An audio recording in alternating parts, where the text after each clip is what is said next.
So the first part of your CV is going to be your name and contact details. So I've just got a little made up example here. So we've got Annie Banks, we've got her address, her mobile number and her email address.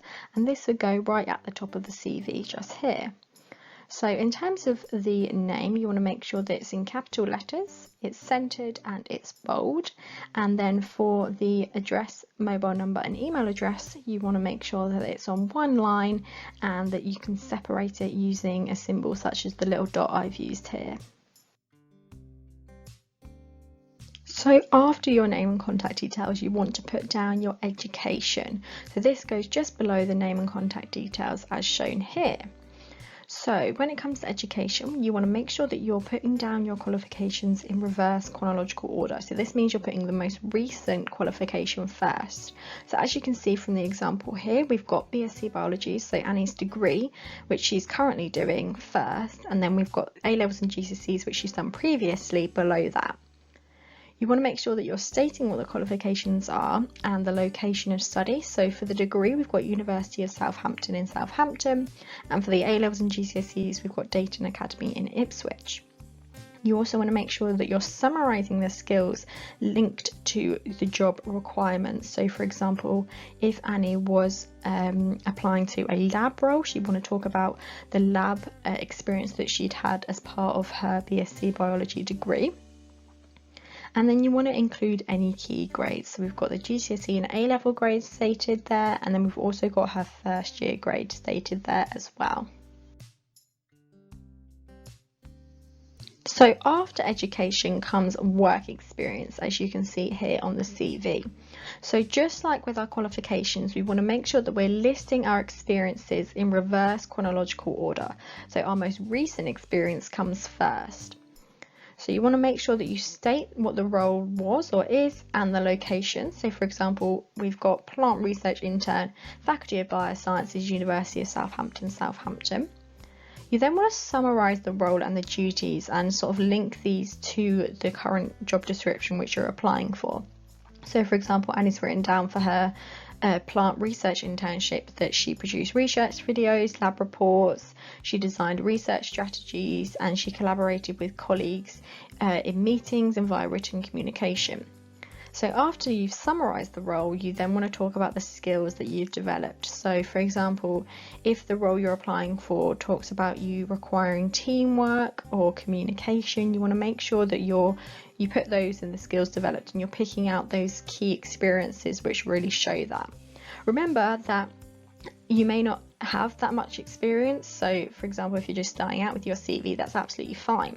What you can talk about is different awards or achievements or roles you've had in school, for example. So if you've been a form captain, or you've helped out an open evening, or you're part of a hockey club, any sort of experiences that you've had are relevant to this section. So what I would do is perhaps break it up into, for example, maybe awards and achievements, positions of responsibility, rather than stating it as work experience. But make sure that you really have a think about what sort of things you've done.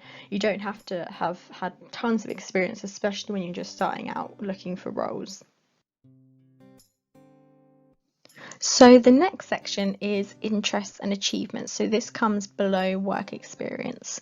So as you can see here, Annie has just listed some of the key interests that she has and some of the achievements that she's gained. So for example, we've got that she is the Southampton University Swimming Club president. She says that she's completed Duke of Edinburgh Awards and she's done some online courses. So again, making sure that we put down what the interest or achievement is and the location of it, and then summarize it in making sure it's relevant to the job description you're applying for. And then you can talk about the skills that you developed in this summary. So for example, as you can see, for the first one about being the swimming club president, she's put down that she's developed leadership, verbal communication skills and organisation. So this is just sort of a separate space to summarise other things that aren't as such perhaps regarded as work experiences, or perhaps aren't as important in the main sort of body of the CV, but there's still things that you maybe want the recruiters and the company that you're applying to see. So let's say that being the Southampton University Swim Club president was one of your really big work experiences, then of course you can put that in the work experience section. But if you've already got other work experiences which are more relevant to the role, then you can put other interests and achievements in a section like this. So the final part of your CV is your references. So this goes right at the bottom of your CV.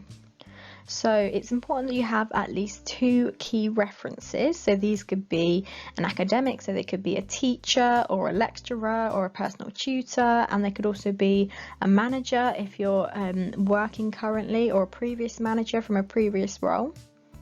So you want to make sure that you write down the reference's name, their role, their association with you. So for example, we've got Dr. Marie Lyson, we've put that she's a lecturer in biology at the University of Southampton, and the association to Annie is that she's her personal tutor.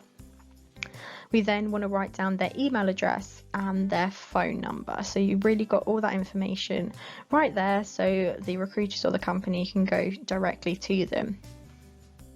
So this is the overall CV that I've just put here.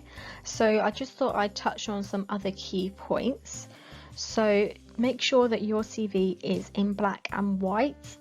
Just to reiterate again that your experiences and qualifications for each section need to go in reverse chronological order. You want to make sure that your CV is only 1 to 2 pages and no more. So you may only need to state a few key experiences for a role you're applying for. You don't always need to put down absolutely everything. You just need to put down things that are relevant. So never go over 2 pages for your CV, otherwise it's just not going to get looked at and it's just going to be far too much for the recruiters and the company to handle. You want to make sure that you're, as I sort of said just then, sort of adapting your skills and experiences for different roles. So you may want to take out some experiences for some roles, put some in. You also want to change about some of the skills you talked about, or perhaps some of the role duties that you've had. So make sure that you're really tailoring that CV to the specific role you're applying for. You can't just use the same one for every single role. You want to make sure as well that when you're sort of summarising your key duties, that you use a verb instead of saying I did this, I did that. It's much better to say led club meetings, or produce research videos, or develop develop research strategies. So this just makes not only does it condense down what you're saying, but it's much more straight to the point, which makes it easier again for the recruiter to read.